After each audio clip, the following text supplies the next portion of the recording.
और महाराज जी वो उग्रदेव कह रहे हैं कि चाहे जितना दरिद्र व्यक्ति हो दीपदान करने लग जाए,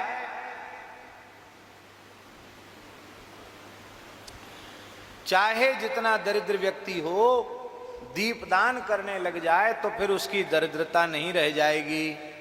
कान खोलकर सुन लो, कर्ज में परेशान हो, धंधा व्यापार नहीं चल रहा है, बड़ी परेशानी है बात बात में, तो इसी निमित्त तुलसी की सूखी लकड़ी को घी में डुबा करके और भगवान के सामने भारतीय वेद लक्षणा गाय का घी, प्रामाणिक रूप से गाय का घी हो, ऐसा घी आप दीपक जलाना शुरू कर दें भगवान के सामने। थोड़े दिन में सब संकट के बादल छट जाएंगे और बढ़िया समय आ जाएगा, ये पक्की बात है।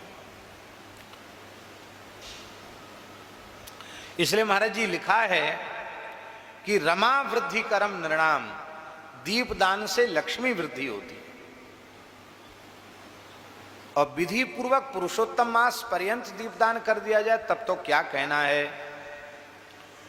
वेदोक्त जितने कर्म हैं, वेदोक्त जितने दान हैं, वो सबका पुण्य एक साथ मिला दिया जाए और पुरुषोत्तम मास में एक बार श्रद्धा पूर्वक दीपदान कर दिया जाए तो पुरुषोत्तम मास के दीपदान के 16वें अंश की बराबरी वे सारे शुभ कर्म दान पुण्य आदि मिलकर नहीं कर सकते। इतनी महिमा इस महीने में दीपदान की है।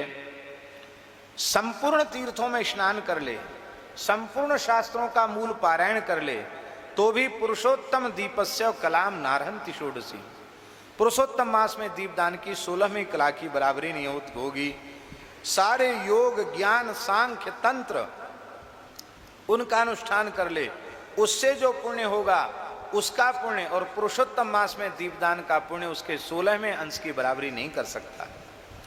तप्त कृच्छ चांद्रायण आदि व्रत भी पुरुषोत्तम मास में किए गए दीपदान के 16वें अंश की बराबरी नहीं कर सकते।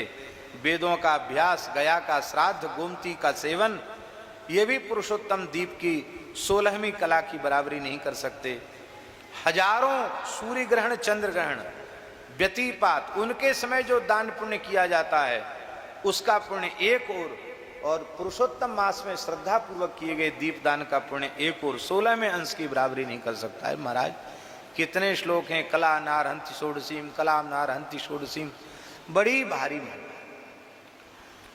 कुरुक्षेत्र, दंडकारण्य आदि सब पवित्र क्षेत्रों में घूम के आवे और पुरुषोत्तम मास में एक बार भी प्रेम से दीपदान कर ले तो भी उसकी बराबरी नहीं हो सकती।